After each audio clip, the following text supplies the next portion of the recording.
Hello, truth seekers, welcome to Cruise TV, your #1 YouTube channel that provides you with facts, with zero to very minimal errors.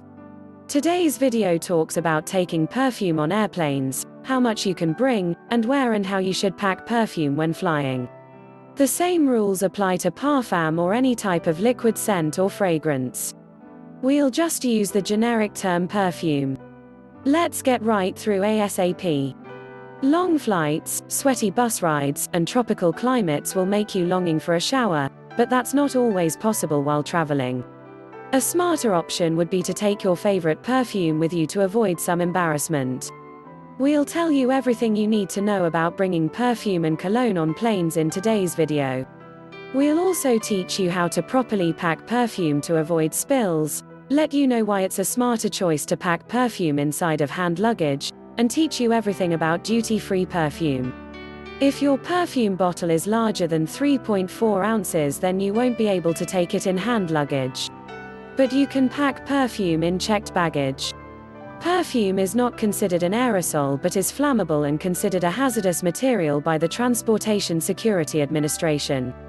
Usually, flammable liquids are banned from checked luggage, but the FAA makes an exception for toiletries, and perfume is classed as a toiletry. This means that there is a maximum amount of perfume you can pack in a checked suitcase. Can you bring bottles of cologne or perfume on a plane? According to the TSA, Transport Security Administration, perfume and cologne are allowed on airplanes in hand luggage and checked baggage. There is no size limit for checked luggage, but if you're packing your perfume in hand luggage, you have to follow the TSA's 3-1-1 rule. Essentially, the 3-1-1 rule dictates that liquids in hand luggage have to be in 3.4 ounces, 100 milliliters, bottles or less. Each passenger can have only one quart-sized, transparent Ziploc bag, and all of their liquids and gels have to fit inside. If you're bringing perfume in your carry-on, you'll have to store it in the same bag together with your toiletries. Having said that, using too much perfume before your flight or during the flight is highly unadvisable. Although it's not illegal, it can cause irritation and annoyance to people who are sitting next to you, especially if they have allergies or asthma. Our advice is to use only a little amount of subtly scented perfume to avoid annoying other passengers. Packing perfume. You can pack perfume in an original container with a capacity of fewer than 3.4 ounces. Transferring it to your own smaller travel size container is also acceptable if the original bottle is too big.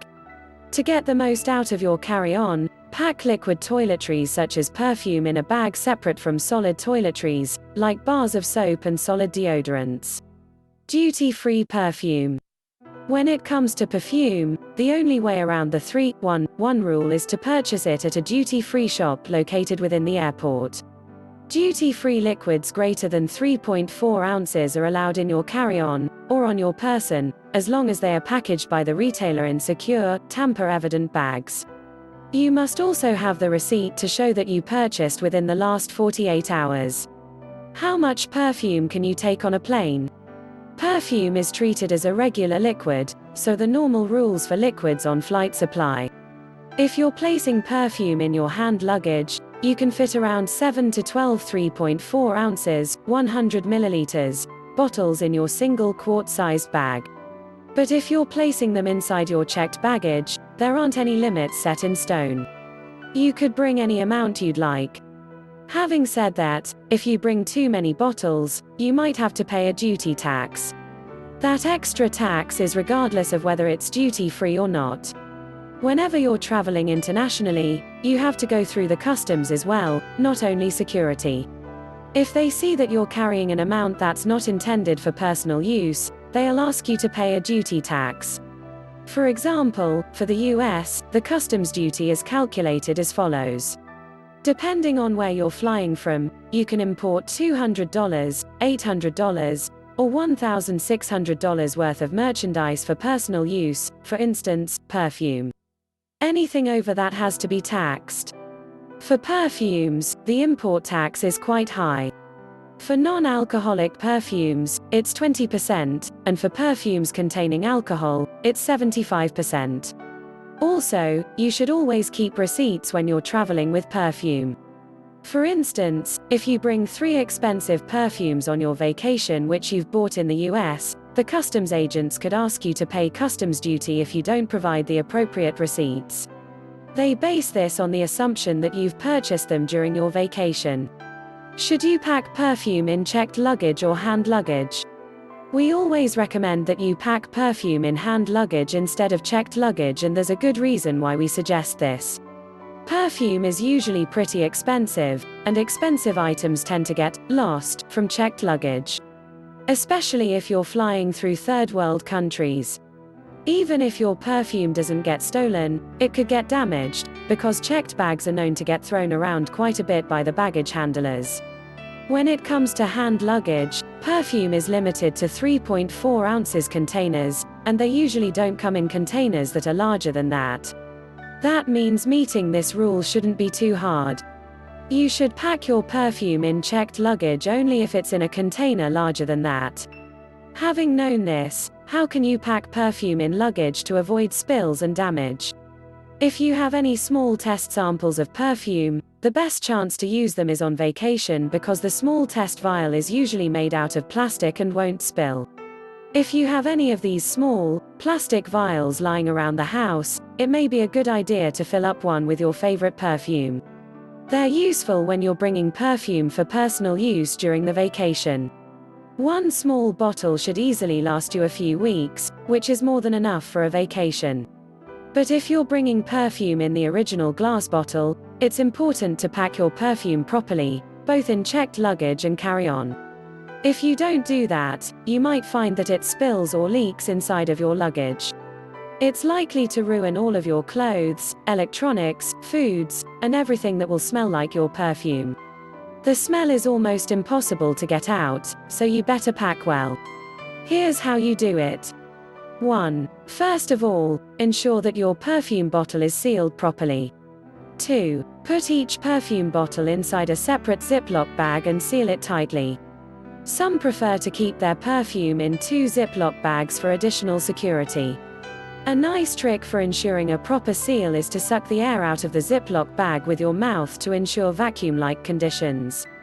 3. If packed in checked luggage, wrap it in clothes or bubble wrap and place it near soft objects in your luggage. Avoid placing it near the walls. 4. If placed inside hand luggage, pack your sealed perfume together with your other toiletries in the transparent, quart-sized Ziploc bag. Wrap the bag of toiletries in clothes, and place it in your hand luggage. Avoid placing it next to hard objects and the walls. So what about duty-free perfume? Whenever you're flying, you will find duty-free perfume in every single airport. They'll try to sell it to you before you board, during the flight, and after you land. Sometimes you can find good deals there, but more often than not, they're overpriced. If you do decide to get duty-free perfume, you don't have to follow the 3-1-1 rule. If you purchase the perfume in the duty-free airport shops or with the airline, you can carry it separately and won't have to store it inside your hand luggage. There's one thing you should keep in mind, especially if you don't have any more space in your quart-sized bag, or you're buying a perfume that's larger than 3.4 ounces. You should always purchase duty-free perfume before or during your last flight if you're flying more than once. That's because you can carry duty-free items in addition to your hand luggage only for the first flight. If you had purchased perfume over 3.4 ounces on your first flight, you would then have to check it in before your second flight. Unfortunately, that isn't possible if your checked bag is automatically transferred. Also, always keep the receipts for duty-free items because airlines will ask for them before boarding. Is duty-free perfume cheaper?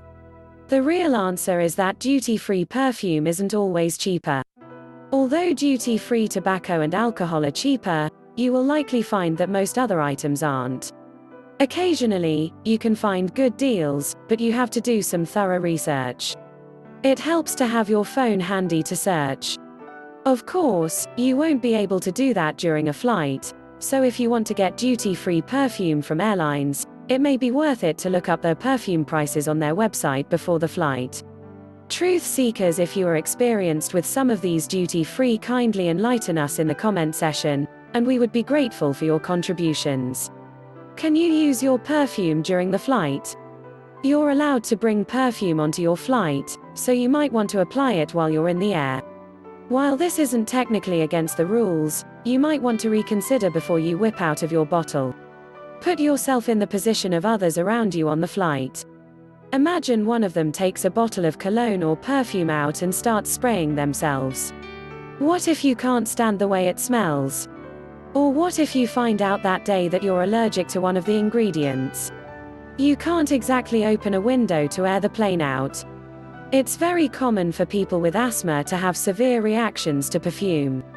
If you have to spritz yourself while you are on the plane, consider doing so in the bathroom. Use a minimal amount and wait in the bathroom for a while to let the airplane cycle out the smell. If you use too much, you can always use some water and a paper towel to wipe off your skin. The reality is that we're not likely to notice overpowering scents on our bodies, but other people definitely will. Keep this in mind before you decide to spray. Are there perfumes that are unoffending? There are some better options out there when it comes to using perfume while traveling. Consider these tips before you apply your perfume or cologne. 1. Avoid chemical-based fragrances, as they can contain ingredients like phthalates that can cause headaches and irritate respiratory conditions. 2. Citrus scents have been known to aid in nausea, vertigo, and headaches, so this might be the best choice. For some, inhaling fragrance particles is an issue, so using a balm or twist-up glide stick can help avoid this problem. 3. Choose fragrances with as few ingredients as possible. Thanks for watching till the end. If you have more knowledge about today's topic, kindly let us know in the comment section below.